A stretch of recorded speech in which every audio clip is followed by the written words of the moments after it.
Saya ingin menggarisbawahi tadi apa yang disampaikan Tuan Guru dan juga Ustadz Deden, ya Kiai Deden, Masya Allah. Ya. Saya kalau bicara di hadapan dua orang ini, baina sama wasum.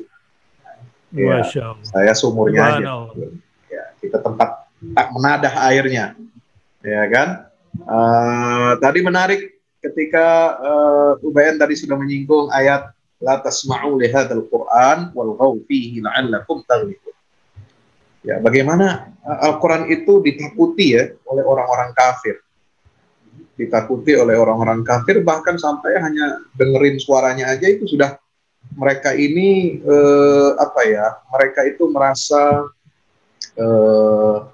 khawatir sekali ya, kalau kepincut, kalau hati mereka ini tertarik ya, kalau kita bisa membayangkan ya, itu kan ayat 26 ya Ustaz ya, yang antum bacakan tadi itu ayat 26 ya, la tasma'u lihadzal Qur'an walghaw fihi la'allakum. Nah, ini menariknya surat Fussilat ini turun kepada Rasulullah SAW dari ayat pertama ya, Hamim, Tanzilu minar Rahmanir Rahim, sampai ayat 12 itu turun berkaitan dengan apa yang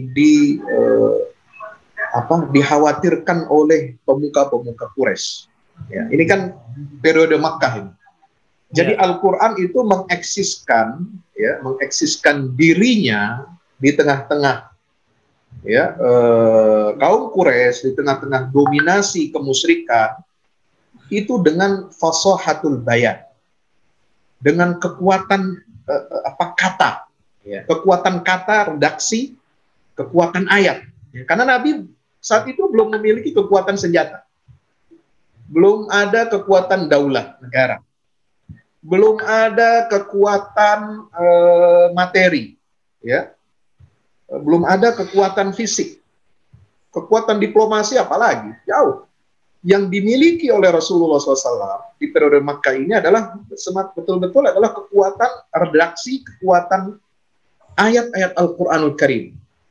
Dan yang ini berarti modal atau capital sosial, capital politik, capital militer yang terkuat sebetulnya ya. Betul. Bahwa nanti akan ada senjata, akan ada lain, ini cuma sebagai pelengkap saja.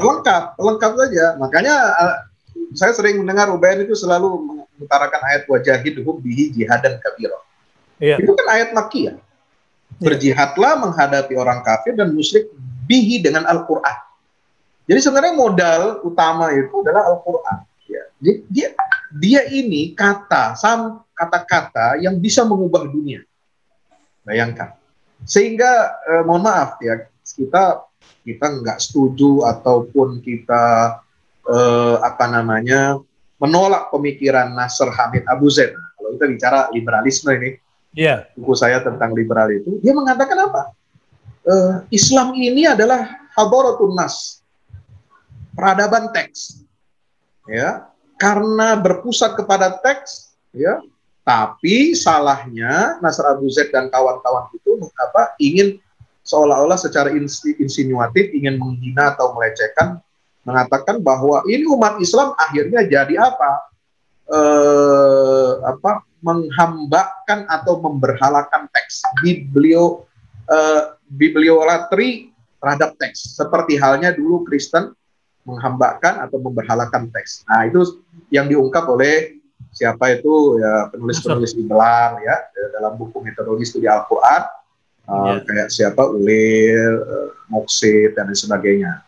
Nah, itu karena dibawa ke arah sana, jadinya jadi ngawur. Tapi sebenarnya kalau kita bawa betul bahwa Islam ini, Al-Quran ini adalah hadarah, membangun peradaban bersumberkan dari teks Al-Quran, kata-kata, ayat-ayat yang mukjizat, itu memang sesuatu yang betul dan itu diwujudkan oleh Allah Subhanahu wa Ta'ala. Dari teks, dari kata berubah menjadi tindakan, berubah membentuk suatu umat, kuntum khaira ummatin wal takum minkum ummatun. Di situ ada qiyadahnya, ada pemimpinnya, di situ ada jamaatul mukminah, ada jamaah yang beriman kepada Rasulullah.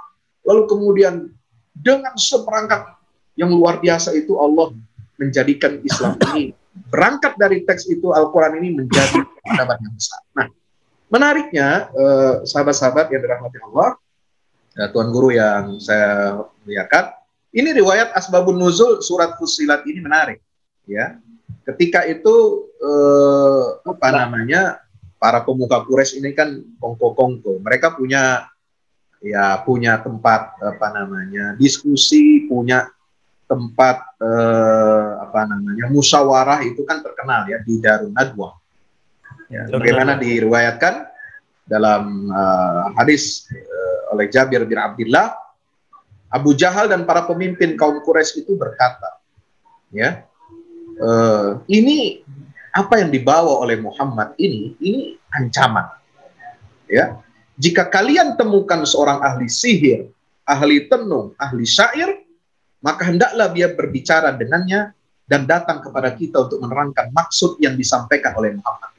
Jadi bagi orang-orang musyrikin Quraisy, mereka mengaku ini kalam Quran ini sesuatu yang luar biasa hebat, tapi mereka kagak ngerti. Ini apa sih maksudnya? Bicara tentang alam semesta, bicara tentang hari kiamat, bicara tentang kebangkitan, bicara tentang nakut-nakutin azab gitu. Sementara mereka ini hidup glamor, berkelimpahan, berbuat zalim, semena-mena dan lain sebagainya. Ini apa maunya gitu ya. Nah, mereka saking mereka kebingungan dan akhirnya dia mengatakan, udah putus aja tuh tukang sihir, tukang syair, ya ahli sihir datang pada Muhammad, cari tahu apa maksudnya itu. Maka di sini disautin sama Utbah bin Rabi'ah.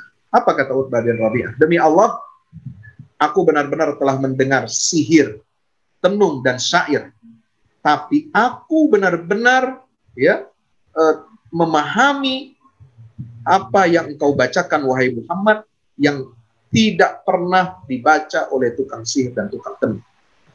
Ya, aku benar-benar memahami ya rumpun engkau wahai Muhammad, bahwa rumpun engkau itu adalah yang terbaik, kau adalah dari keluarga Abdul Muttalib dan lain sebagainya.